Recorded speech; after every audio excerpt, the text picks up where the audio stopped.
పేదవాడు ఒక్కొక్క ఇటుక పేర్చి తమ రక్తాన్ని చెమటగా మార్చి ఈరోజు ప్రభుత్వం ఇల్లు కట్టివ్వకపోయినా, ప్రభుత్వం సామాజిక బాధ్యత విస్మరించినా, పేదవాడు సొంతంగా తన కష్టార్జితంతో అప్పులు చేసి సంవత్సరాల తరబడి ఒక ఇల్లు నిర్మాణం చేసుకున్నాడు. వాని కళ్ళ ముందే ఆ ఇల్లును కూల్చేస్తే ఆ పేదవాడి మనస్సు ఏ రకంగా ఉంటుందో ఒకసారి ఆలోచన చేయండి. ఏ ప్రభుత్వమైనా మానవతా దృక్పథంతో ఉండాలి. ఏది ముందు, ఏది అవసరమై ప్రభుత్వం ఆలోచన చేయండి. మూసీ సుందరీకరణ చేయాలనుకున్నప్పుడు హైదరాబాద్ డ్రైనేజ్ వ్యవస్థ ముందుగా చేయాలి. అది లేకుండా మూసీ సుందరీకరణ జరగదు. మొత్తం ఉన్నటువంటి పైప్ లైన్లు అంతా కూడా ఎక్కడికక్కడ మూసీలో కలిపాము. ప్రభుత్వమే కలిపింది, జిహెచ్ఎంసీ కలిపింది, హైదరాబాద్ మెట్రో వాటర్ బోర్డే కలిపింది. మూసీ ఎండాకాలంలో వస్తున్నటువంటి నీరు ఎక్కడో హిమాయత్ సాగర్ నుంచో గండిపేట నుంచో రాదు. హైదరాబాద్ ప్రజల ఇళ్లలో డ్రైనేజీ నీళ్ళు ఏవైతున్నాయో అది మూసీలో ప్రవహిస్తుంది. అది రాకుండా ముందు ఆపండి. ఆపాలన్నప్పుడు ఆ లైన్లను కూడా మాడిఫికేషన్ చేయాలి. డ్రైనేజ్ వ్యవస్థ మొత్తం మాడిఫికేషన్ చేయాలి, రీమోడలింగ్ చేయాలి, ప్రత్యామ్నాయ వ్యవస్థ ఏర్పాటు చేయాలి, కొత్త పైప్ లైన్లు నిర్మాణం చేయాలి. దాని మీద వేల కోట్ల రూపాయలు ఖర్చు అవుతుంది. ఇది చిన్న నగరం కాదు, మహానగరం. తెలంగాణలో 40% జనాభా హైదరాబాద్లో ఉంటారు. దీన్ని ఒక మూసీ సుందరీకరణ పేరుతో 1,50,000 కోట్లు పెడితే హైదరాబాద్ బాగుపడదు.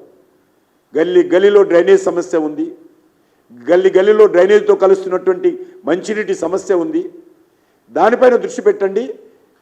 అంతా మీకు ఇంకా డబ్బులుంటే మూసీ సుందరీకరణ చేయండి. భారతీయ జనతా పార్టీ సమర్థిస్తుంది. అంతే తప్ప ఈరోజు ఇష్టారాజ్యంగా చేస్తే మాత్రము ఇది ఏ మాత్రం ఉపయోగపడదు. ఈరోజు మనం చేస్తూ ఉన్నాను. మీరు నిర్మిస్తామన్నటువంటి ఇళ్ల సంగతి ఏందో ఆలోచించారా? మీరు పేద ప్రజలకు ఇంకొక 2 నెలలైతే సంవత్సరం పూర్తవుతుంది. ఇంతవరకు ఇళ్ల మీద మీ కార్యాచరణ ఏంటి? ఎక్కడ నిర్మాణం కోసం శంకుస్థాపనలు చేశారు? ఎన్ని ఇళ్ళు కట్టబోతా ఉన్నారు? మీరు ఇచ్చినటువంటి 400 హామీలు ఏమైపోయినాయి? మీరు ఇచ్చినటువంటి 6 గ్యారంటీలు ఎంతవరకు వచ్చాయి? దాని మీద ఆలోచన చేశారు అడుగుతా ఉన్నాను. దాని మీద దృష్టి మళ్లించేటువంటి ప్రయత్నము సక్సెస్ఫుల్గా గతంలో టీఆర్ఎస్ ప్రభుత్వం కూడా ఇదే విధంగా వివరించింది. ఈరోజు టీఆర్ఎస్ దారిలోనే కాంగ్రెస్ పార్టీ వివరిస్తూ ఉంది. ఈ 2 దొందే, దోపిడీ పార్టీలే, దొంగల పార్టీలే 2 కూడా. గతంలో మల్లన్న చెరువు పేరు మీద ఆయన అక్కడ గ్రామాలన్నీ లేపేసి కనీసం నష్టపరిహారం ఇవ్వకుండా ఇష్టారాజ్యంగా వివరించారు. దగ్గరలో ఒక రేటు, దూరం ఉన్నోళ్ళు ఒక రేటు. మరి భూసేకరణ మీద పేదలకు డబ్బులు ఇచ్చారు. అంత పచ్చిగా ఆయన వ్యవహారం చేస్తే ఆయన కంటే మేము తక్కువ తిన్నాం అనే విధంగా ఈరోజు రేవంత్ రెడ్డి గారు వివరిస్తూ ఉన్నారు. అందుకే మనవి చేస్తూ ఉన్నాను, ఈరోజు చెప్తా ఉన్నాను, నిజంగా హైడ్రాకు సంబంధం లేదు. హైడ్రా అనేటువంటిది ఒక భూతంగా చూపిస్తున్నారు.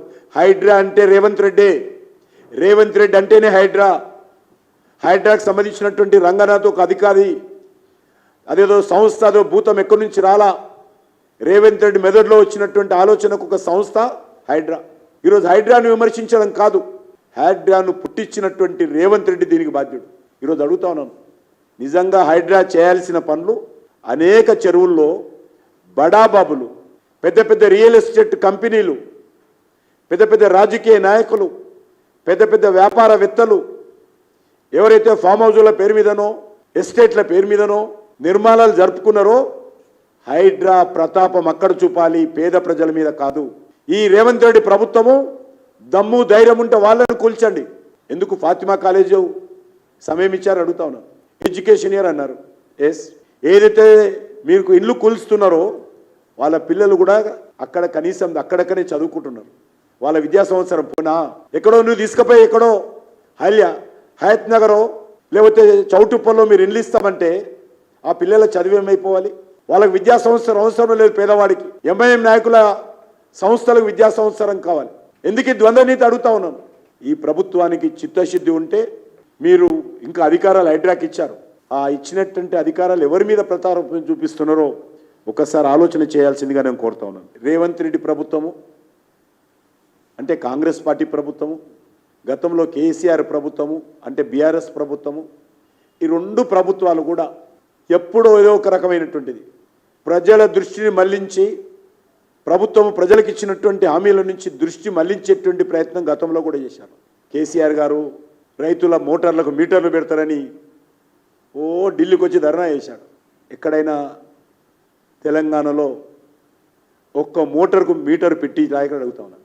పూర్తిగా రాష్ట్ర పరిధిలో అంశాన్ని కేంద్ర ప్రభుత్వం మీద రుద్ది ఆ రోజు ఆయన ప్రజల దృష్టి మళ్లించడం కోసం ఢిల్లీకి వెళ్ళి ధర్నా చేశాడు ముఖ్యమంత్రి కేసీఆర్ ఎవరిని ఉద్ధరిస్తాను. ఆ రకంగా అనేక విషయాలలో కేసీఆర్ ఇదే విధంగా వివరించాడు.